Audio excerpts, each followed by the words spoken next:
What's your opinion regarding the subprime market relative to the financial market? Sorry, my name is Calvin Chung. I'm from New York. Well, the subprime market, encouraged by both lenders, intermediaries, and borrowers themselves, has resulted in a lot of people buying a lot of houses that they really didn't want to own or that they can't make payments on for once the normal payments were required. And the people, the institutions, in some cases the intermediaries, are going to suffer in various degrees. Now, the question is whether it spills over and starts affecting the general economy to a big degree. And my guess would be, it's quite severe some places, but my guess would be that if unemployment doesn't rise significantly and interest rates don't move up dramatically, that it will be a very big problem for those involved, and some people are very involved, some institutions are very involved, but I don't see it. I think it's unlikely that factor alone triggers anything of a massive nature in the general economy. I think I've looked at several financial institutions. I've looked at their 10Qs and 10Ks, and I've seen that a very high percentage of the loans they made in the last few years allowed people to make very tiny payments on the mortgages. But of course, those subnormal payments increased principal so that they had to make above average payments later on at some point. And I think that's dumb lending, and I think it's dumb borrowing, because somebody that can only make 20 or 30% of their normal mortgage payments the first year is very unlikely to be able to make 110% of their normal mortgage payments a few years later. Those people and those institutions were largely betting on the fact that house prices would just keep going up, and it really didn't make any difference whether they could make the payments.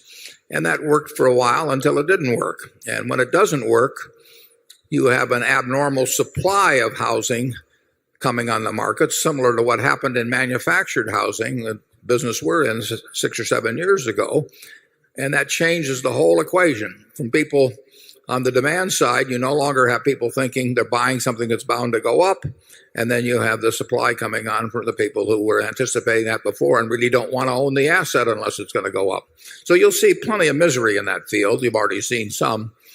And I don't think it's going to be any huge anchor to the economy. Charlie? Yeah, a lot of what went on was a combination of sin and folly. And a lot of it happened because the accountants allowed the lending institutions to show profits on loans where nobody in his right mind would have showed any profit until the loan had matured into a better condition. And once again, if the accountants lay down on their basic job, why, huge excess and folly is going to come inevitably, and that happened here. The national experience with low interest starter home loans to what I would call the deserving poor has been very good. But the minute you pay a bunch of people high commissions to make loans to the undeserving poor or the overstretched rich, you can get loan losses that are staggering. And I don't see how the people did it and still shaved in the morning, because looking back at them was a face that was evil and stupid.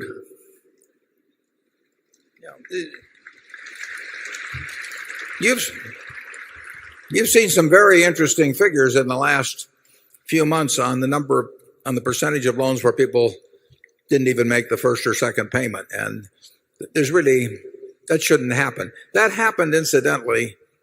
You had a prelude to this in the manufactured housing industry. I mean, in the late 1990s, and securitization accentuated the problem, because once you had somebody in Grand Island, Nebraska, selling a mobile home or manufactured home to someone, and they needed a $3,000 down payment, and the salesman was going to get a $6,000 commission.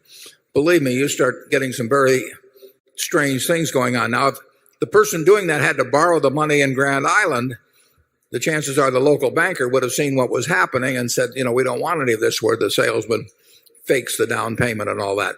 But once you just package those things and securitize them so they get sold through major investment banking houses and sliced up in various tranches and so on, the discipline leaves the system.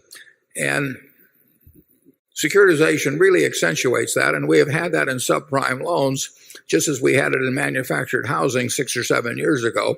And like I say, that has not all worked its way through the system, but I don't think it's going to cause huge troubles. Now, we do see certain areas of the country where it will be at least a couple of years before real estate recovers. I mean, the overhang is huge compared to normal monthly volume in certain sections, and the people that were counting on flipping things there are going to get flipped, but in a different way.